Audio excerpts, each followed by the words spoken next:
Good day, everyone. Welcome to our day 4 of our home solar project. Well, this is not actually day 4, but quite a few days after the previous days of installation. Currently, we are waiting for the net metering application approval. So right now we are running our solar project with no net metering at all. Everything that is being generated by the solar panels needs to be consumed by us during the day. And yeah, so that's how it works right now. So what you see on my screen now is the solax web portal. Well, this video is not an in-depth discussion of what are the features of the solax web portal. I'll be linking a video down below that does that well. It gives an overview of what are the functionalities of this website, and like what I've said, an in-depth discussion of the website. It's a good video actually, and I'll be linking it down below. Now, what you see on my screen is primarily this power. It's the power graph of our system. It's color-coded. Orange stands for how much AC power was generated.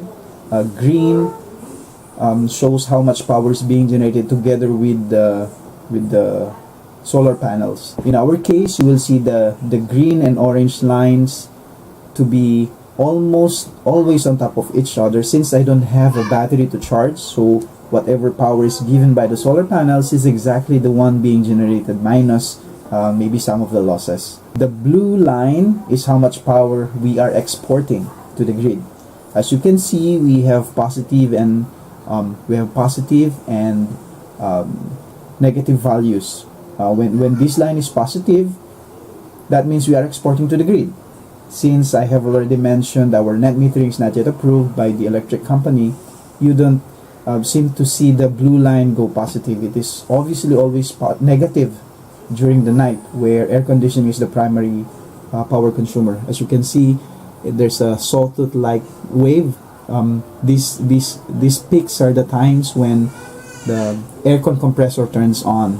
It turns on quite a few times during the night. This graph starts at 12 a.m. and ends at 12 a.m. the next day.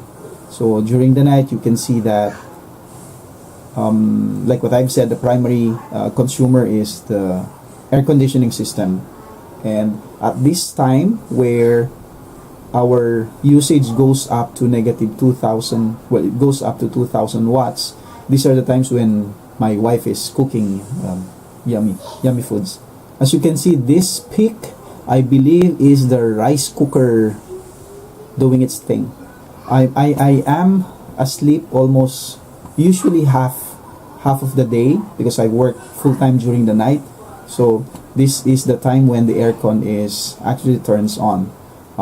During the night time, you can see that the orange and green graph are zero, because there's no sun. There's no it won't generate power. It starts to generate power at around 6:10, 6:05, and then the power starts to pick up.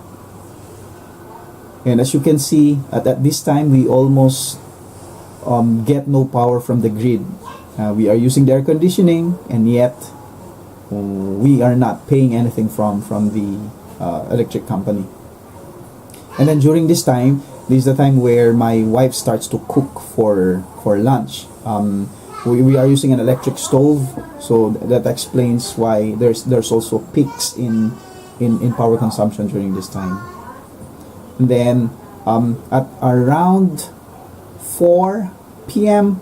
we start to stop generating power, mainly because of how our solar panels are positioned. Our roof is inclined towards the rising sun. So at this time, at 4 p.m., almost no sun reaches them. So they almost stop generating power. As you have seen from the graph, our system is not being utilized to its full potential. Maximum power generation from the graph only happens up to around 1,000 watts plus. Our panels have a maximum power of 2,000 watts, and currently the system only generates power up to how much we can consume, well, minus the intermittent sunshades.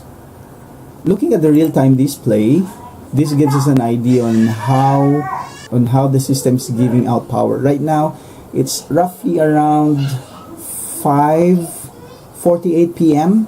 So there is no solar power coming into the system. There is no battery installed on the system, so this is showing none. Right now we are getting negative 235 watts of power from the grid. I was supposed to make this video during the day, but I failed to do it, so I'm not able now to show you how our monitoring would look like when it's actually generating power. Maybe I'll just find a way to get a screenshot of how this would look like when we are actually getting power from solar panels, from the sun. Alright, the graph that you see is pretty much how a regular day looks like for us, at least in terms of power consumption. But the big question now is, will net metering really solve our issue of lowering our electric bills? If yes, by how much? Well, I don't know the answer to that yet. To find out, let's wait for the net metering approval and see the results then. As for now, the best that we can get is have free electric power during the day. Well, that's good enough trade-off for me while waiting for the net metering. Yeah, this is the end of our short video for today. If you want any topic to be discussed in our future videos, I would highly appreciate if you can put them in the comments below. We want your feedback. Write anything to us. We will see you again in the next video. Hopefully we get to earn your subscription. Well, that will also ensure that you get notified of next and future videos. And it will also help if you can click on the bell icon for you to get notified of new videos. Alright, so see you again in the next video. Bye-bye.